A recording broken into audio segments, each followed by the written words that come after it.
Hey guys, welcome back to Warhammer 40k Road Trader. Still don't know how to get there. I don't know if I failed a check of some kind, or maybe it's something for a later moment in the game, but I'm not sure how to get there, so we'll just move on. I have no idea what this means. I'll just accept, I guess. Okay, so let's have a chat with Heinrich, see if I can find him. Okay, he's down here. Right. Missed that. Lord Captain, I thank you for your assistance with my mission. Thanks to rogue trader von Valancius, the Inquisition has stopped the enemies of humanity, even those hiding in its own ranks. On this occasion, I will no longer be making any claim on your time or resources. What will happen to Emelina? There are ways of breaking into her memory and extracting the secrets she is still keeping within herself. I will see to it that no secret escapes the grasp of the Holy Ordos. This is not the first time, or the last, I fear, that I will cause the death of someone close to me. There have always been reasons for it. Sometimes the reasons are dictated by duty, sometimes by my own personal volition. Everything Emelina said about Calcazar, should we be concerned about it? It is dangerous information, but you are already too deeply involved. In the Inquisition, there are two main philosophies: Puritanism and radicalism. The adherents of the former are conservatives who strive to follow the letter of inquisitorial doctrine in all matters. The radicals are more pragmatic. They believe that the end often justifies the means, and they use tools that a Puritan would condemn as heretical. Emelina used the powers of chaos to gain the upper hand against Xenos. I touched a cogitator built by cultists to learn its secrets. None of us is pure. Xavier. The craven-hearted say that the career of every Inquisitor ends in either death or heresy. The Lord Inquisitor has borne this burden longer than any of us. It would be naive to think that he had only ever used Puritan methods, and even more naive to suggest that such methods have in any way weakened his loyalty to the God Emperor. And that is all I will say on the subject. What are you going to do now that this is done? I will remain part of your retinue. That will not change. I will continue to accompany you until I receive orders to the contrary from the Lord Inquisitor, if ever. Who knows? Perhaps one day my journey will end like Emelina's, but that day is not today. Okay, well, I guess that's it then for that.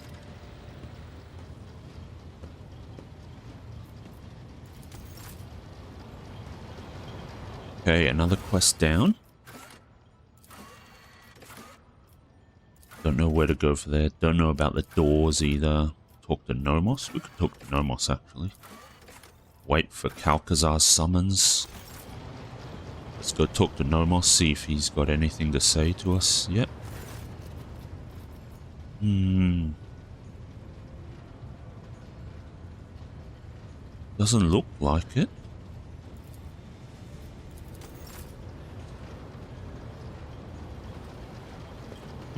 Okay.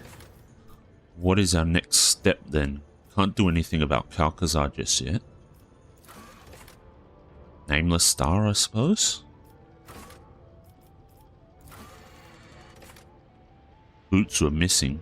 I thought that might be a Comra thing, but maybe it's tied to the Drukhari that are invading real space, maybe? I guess we don't have anything else to do other than go to Quetzaltema. So...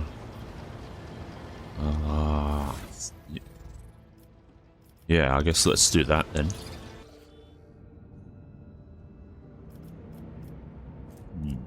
Okay.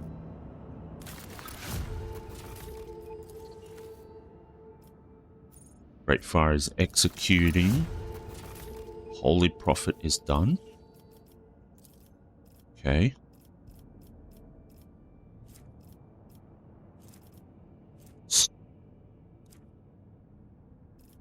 Efficiency for all colonies. Restoration. Is that the...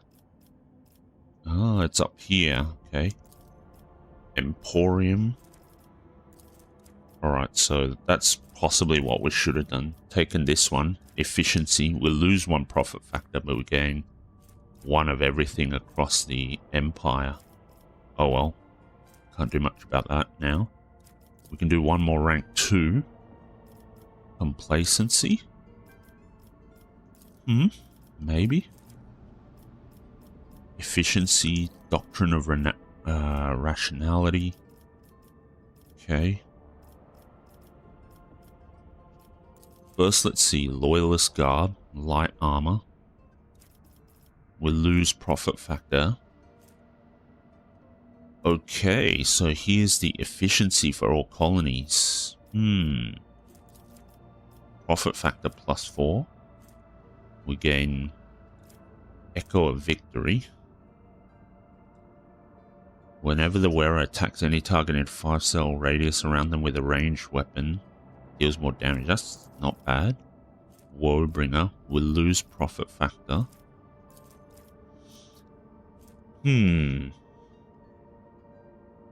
So I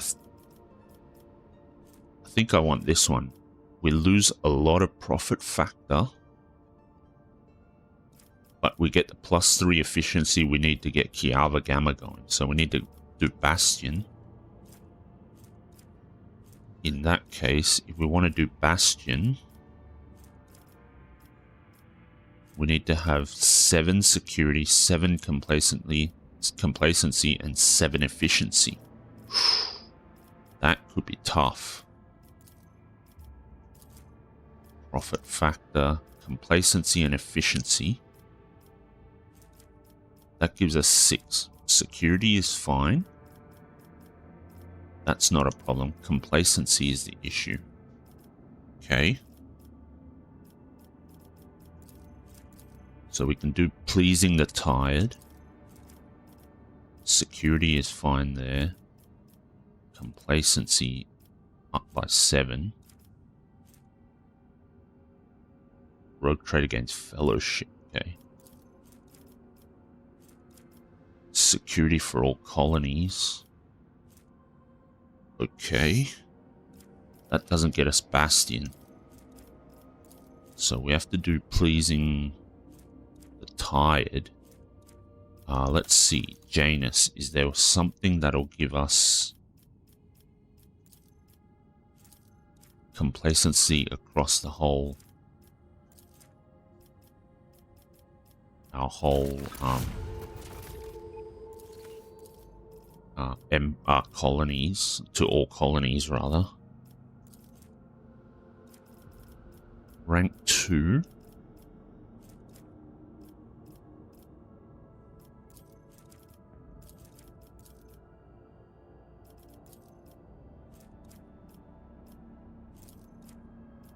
Security, more security for all colonies. Kiava Gamma.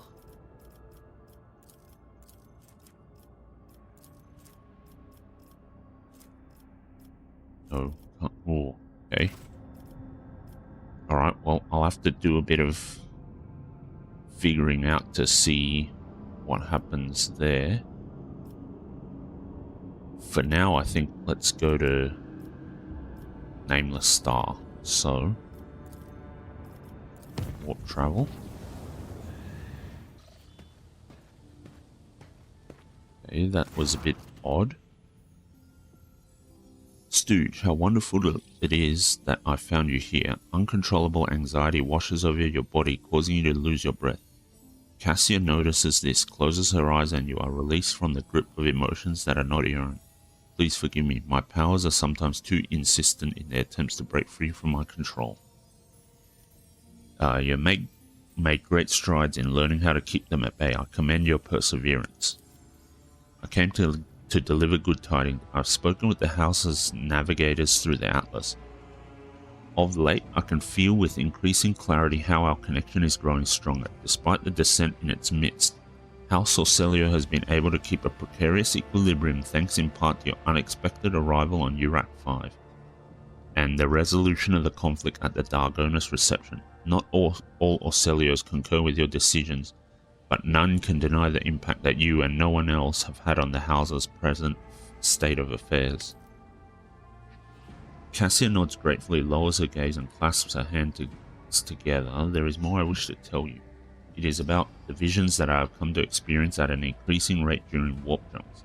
The same visions come to me again and again and again. It is as if I am going mad.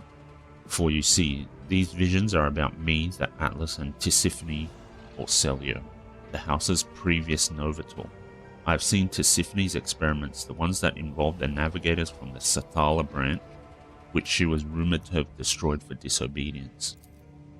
But the visions told me an altogether different story, one where the Satalas helped Tisiphone create the Atlas, and they vanished immediately after the experiments were done with. Perhaps I know I can find the way to the Palace of the Atlas if I recreate Tisiphone's journey from my visions. A real palace, not the psychophysical illusion to which the Orcelio navigators can reach out. I have always had a feeling that it truly exists in our world. Now, however, I know it with absolute certainty.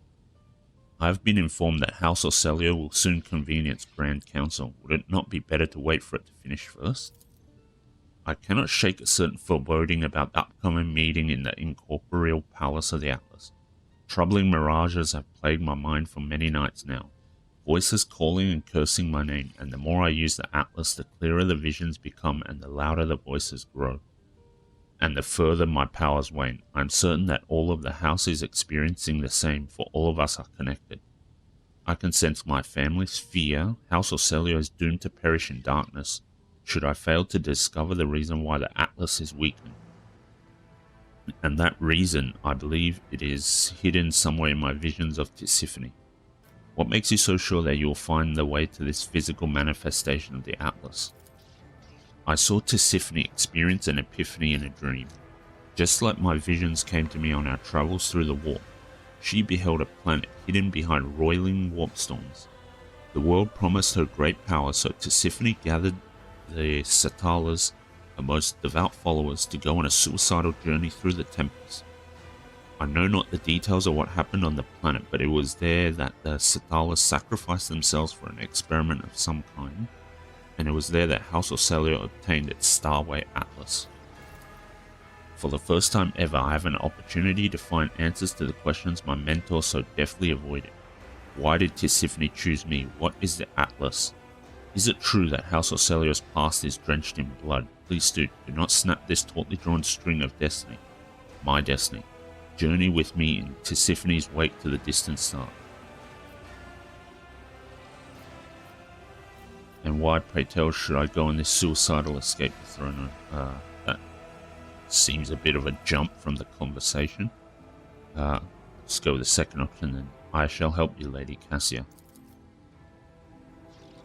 Cassia breathes a sigh of relief, but the look in her ruby eyes quickly darkens again. The house is still watching me, both the renegades and the loyalists.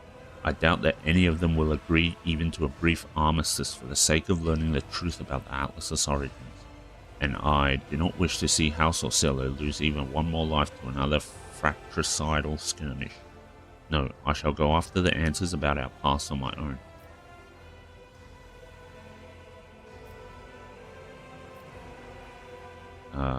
Then it is best that we go alone, yeah. Let's not take sides on this one, because we don't really know which side is technically the correct side. Thank you for your understanding, Road Trader, and now permit me to take my leave. I must start preparing for the journey. From what I have been able to glean, we must first travel to the... Her ruby-red eyes widen in astonishment. The Orcelio prophecy system. Odd that. Could it be that the historical records are lying? And Kalain Orcelio is not whom the star system is named after? Either way, that was the system from which Tisiphone embarked on her journey, and we are going to follow in her long-forgotten footsteps. Ooh, okay, so we have a little bit more to the Orcelio story then, I guess. I think we'll still go to the Nameless Star first, though. Yeah. And then we'll, once we double back, we'll go to deal with Cassia's story.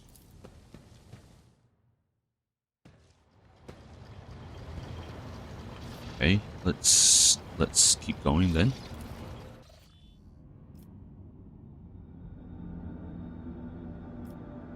Okay.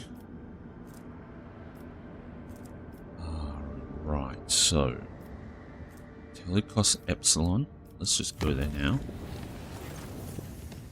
A report from the middle decks, Lord Captain. Immediately after our translation from the warp, there were reports on the Vox channels about black creatures appearing all over the place. The witness accounts claim they emerged straight from the shadows and was your pet Xenos Maragi that they were interested in. Several enforcers perished in the battle, but we managed to avoid significant casualties. Your Xenos took out the aggressors. I would not be bothering you with this if we had determined how the creatures got onto the ship. Until we know for sure, we won't be able to stop future incursions. Yeah, Lord Xenos. Yep. They were mandrakes. They could have infiltrated the ship through the shadows. Pregnant pause fills the Vox channel. In that case, guarding the decks against every shadow will not be possible. We will strengthen the security detail at key points on the vessel and hope the incident does not happen again. Okay, so Telecos Epsilon goes to Avioris. Interesting. So there's a deadly path down there.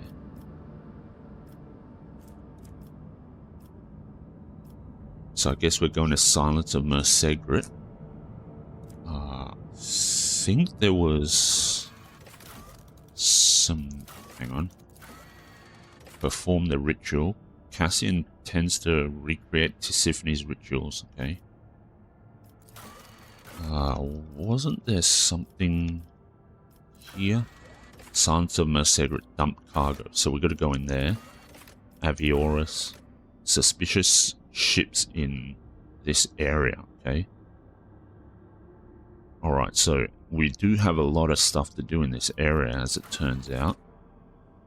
And then, once we deal with everything there, then I guess we'll come back to Orcelio Prophecy to deal with Cassia's story, and then also the this Xeno skirmish rumor. Siege of Euphrates. Oh yes, that's the Adeptus Mechanicus planet that we have to go to too. So, alright, well, in that case, let's go to Silence of Mersegrit. Lord Captain, I bring you new information about the Xeno device that you discovered during your time away. Ever since your return, the tech priests have been making every effort to comprehend the nature of this mysterious technology. And they have succeeded, to an extent. After many rituals and pleas to the machine god, they awakened the Xeno artifact. For but a moment, it produced a holographic copy of a planet, and coordinates that match the location in Langren's belt. Perhaps you will wish to see with your own eyes what this destination holds. Okay, so got a bit more stuff to do here then. Unless that was already one of the things that we needed to do as is, but let's go into Silence of Mersegrit then. Okay. Let's check the rumor again. Dumped cargo. The cargo may have been jettisoned somewhere in the 100 Dreams Crossroads or Langren's Belt, so, okay. It doesn't look like it's here, so... Okay. Because it doesn't look like there's anything else that we haven't explored here. Already explored. Okay, well, in that case, let's head over to Langren's Belt, because we've got a few things to do there.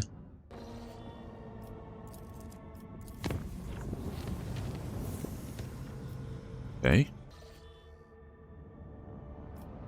Drifting cargo, here it is, okay. Drakari void ships.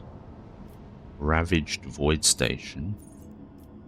Okay, let's save it here. Got a few things to deal with, as well as some unidentified beacons that might have been stuff we left behind previously. Having already studied the surface of the planet before, the augurs detect a suspicious zone with an unidentified object at its center. It must have been hidden previously by some force field, but now it is, for some reason, inactive. Having... Okay. Again.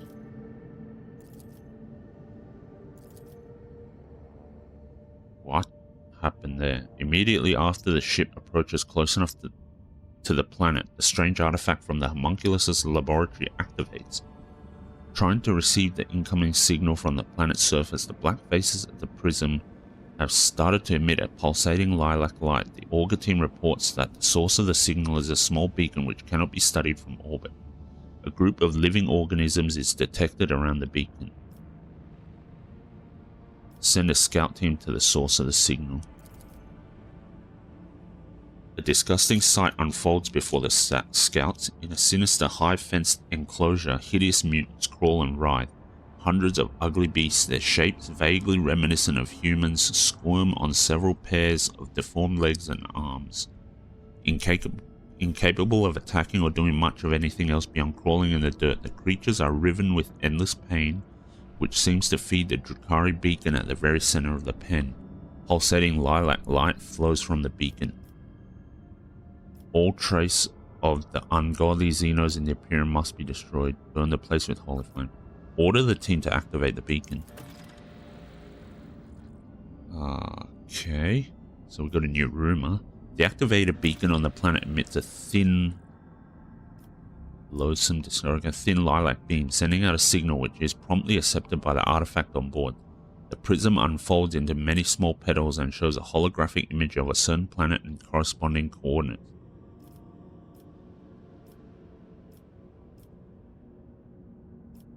Give the scout team the order to return the ship, leaving the enclosure and the mutants within alone. Don't want to do that.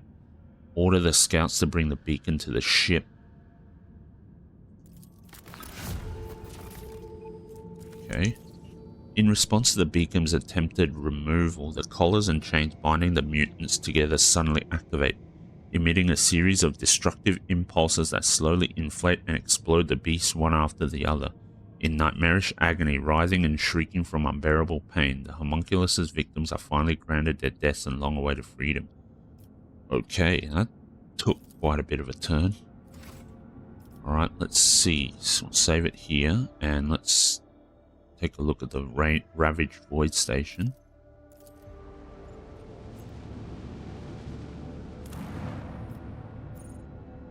Okay, so there's something here we can head in to explore. I don't know if we have explored this or not, but oh well, we're heading down there now. Heinrichs is out, Iliad is back in. Yep. Oh, okay, yeah, we have gone to this station. Alright, that's fine. Yep. How can one find the right way? Okay, so it seems we have explored that, so that's okay. Let's check out the drifting cargo now. It is a Hecuta pattern plasma battery. Okay. Be decent. Always useful to have. That's fine. Save it here and let's check out the Drukhari void ships then.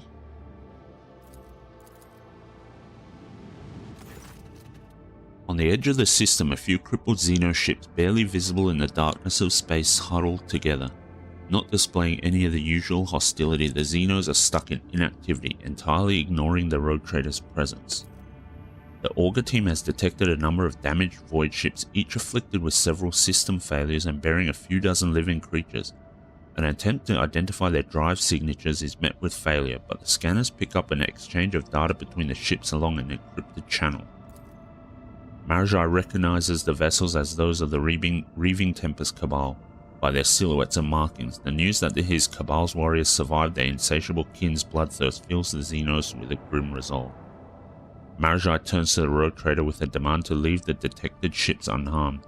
The Xenos yearns to meet them in person. Contact the ships. With the clicking of levers and toggling of switches, the Voxmaster transmits a message to the Xeno ships but receives no response. Be it an equipment malfunction or deliberate disdain, the Xenos disregard the rogue trader's hail. Let Marajai fly to the Xeno ships on the shuttle. The shuttle carrying Marajai returns so quickly to the rogue trader's vessel that it is impossible to tell whether the Xenos took part in failed negotiations or participated in a violent and impetuous duel. Offering no comment, Marajai turns to the Lord Captain with a categorical request: help the survivors and let them go. Agree to help the Xenos in exchange for a generous reward. Officers sent to oversee the trade alongside Marajai report that the exchange was successful. Some uncooperative Xenos were against it, but Marajai's deadly hand took their lives before their arguments gained any weight. Okay, interesting. Guess we'll find out what happens after, well, later on. And let's check our rumors again. Loathsome discovery. Okay, we dealt with the dumped cargo. No data, no data. You are within range. Okay, alright, so it actually does tell you if you're in range. We are not. Fall of Santiel's Pride, Nolus Septum. Homunculus's Prism has been dealt with. Tervantius's Masterpiece. Okay. Alright, well I guess we're going to Lang... Are we at Langren's Belt? Maybe we are. Forgot already. Yeah, we are. So let's go to the next one. Okay. Nameless Star.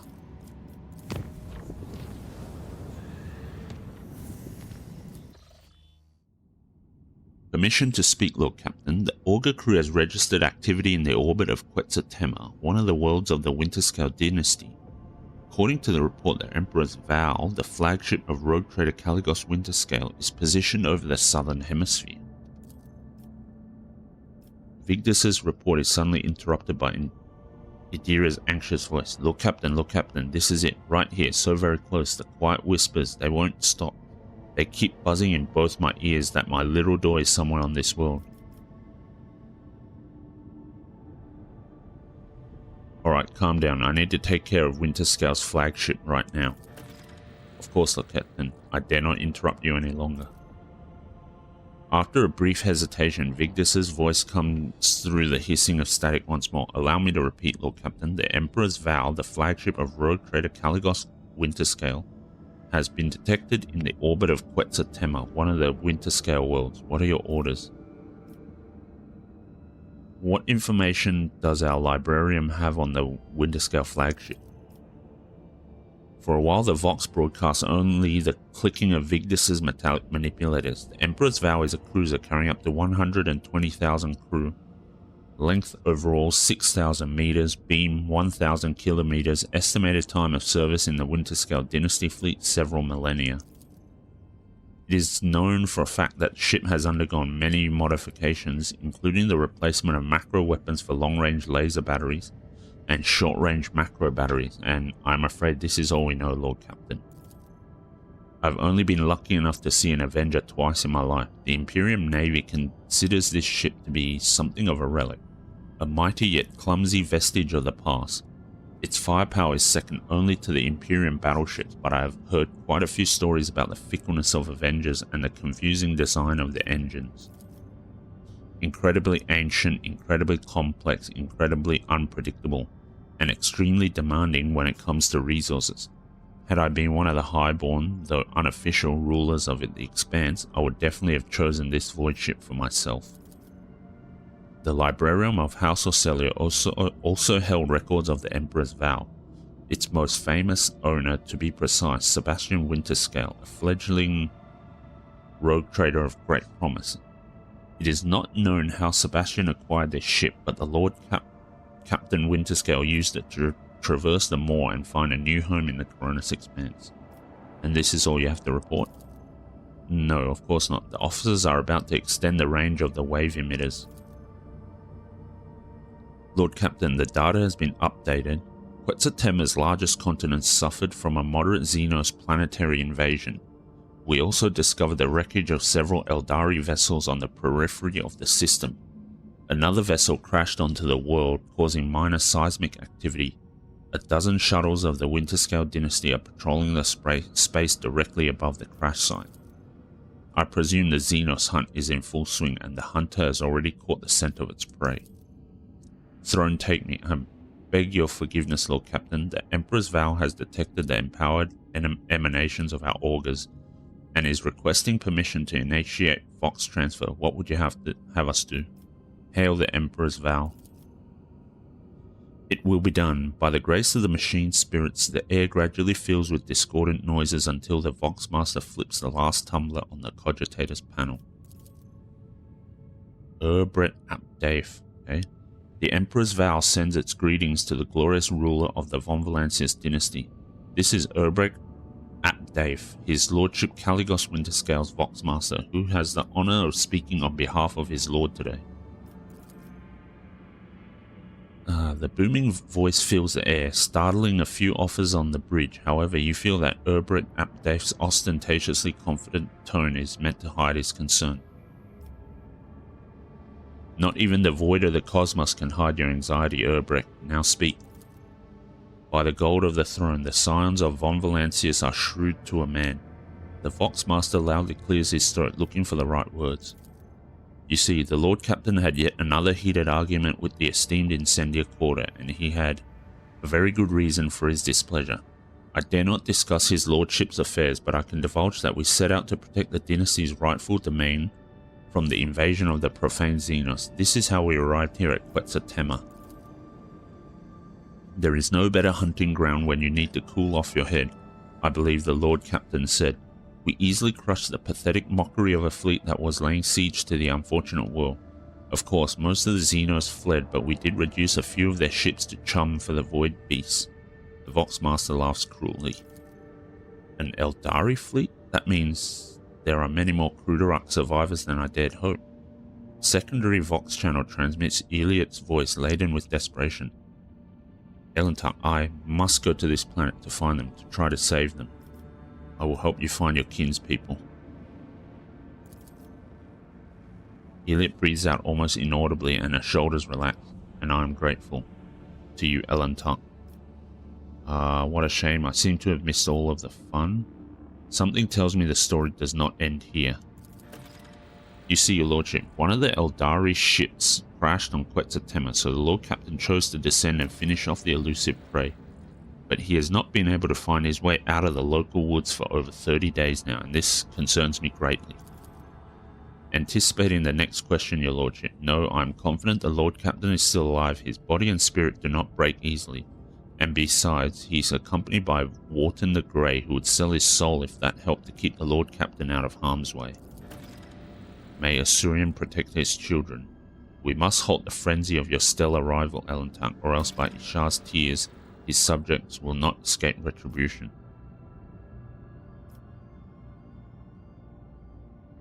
I will try and convince Caligos to seek a peaceful resolution to the conflict. Hurry up, Elentar, before there is nothing left to decide. Was there anyone else with Caligos aside from this Wharton? A full hunting party consisting of 100 hand-picked enforcers and his lordship's personal retinue naturally. So what do you want from me?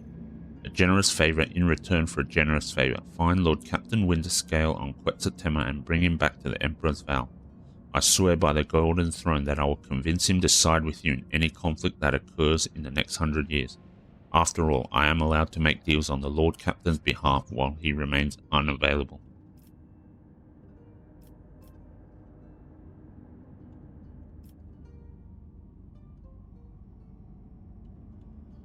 Oh.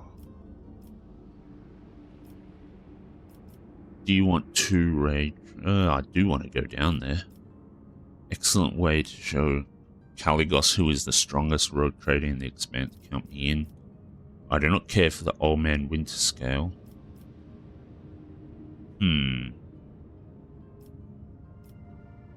There is one condition. If I bring him back dead, the deal will be sealed by his successor. That's a bit too much, I think. Let's go with number 1. They do say that rising stars burn brighter than the old. Urbret can barely contain a booming chuckle.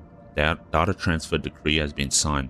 My crew will send you the landing coordinates. The God Emperor's grace shine upon you for many years to come. The Vox Master's thundering voice falls silent, and the machine spirits terminate the connection between the flagships of 2 great dynasties. Okay. I think Oasis is the one we've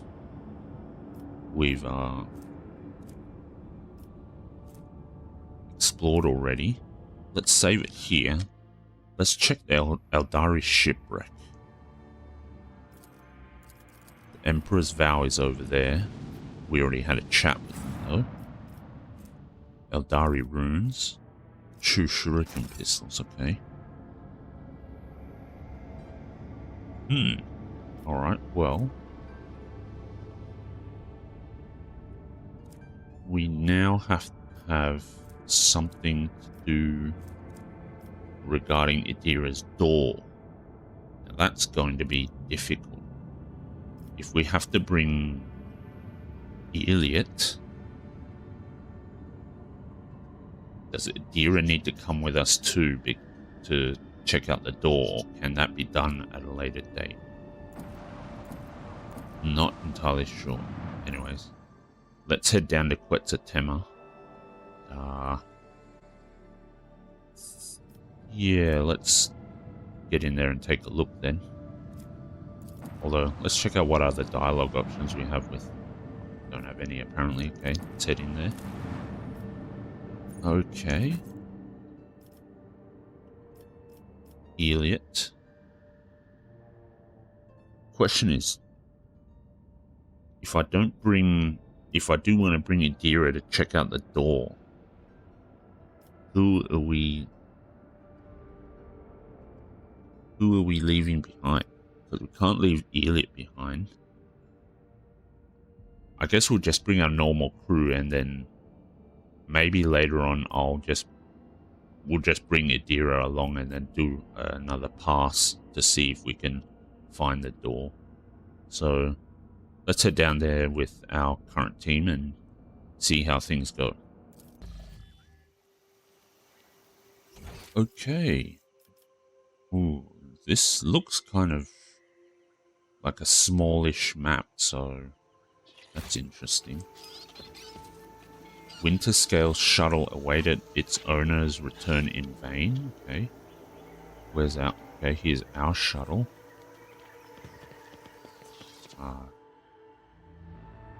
Okay, there's 2 different paths. Interesting.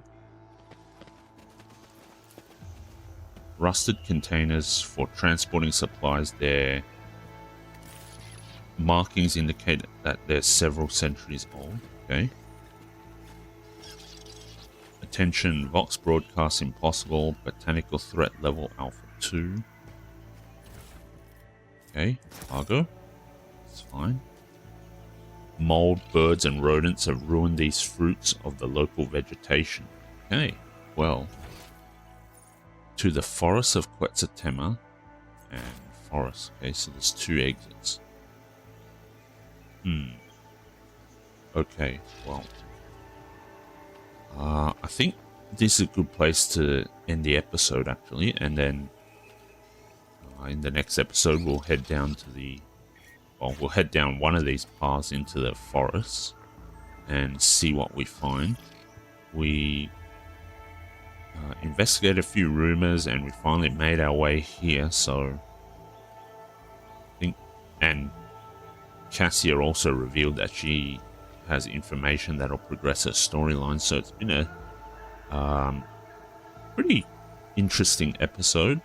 So thanks a lot for joining me, and I'll hope you'll join me in the next one when we explore the forest. Thanks a lot. See you then.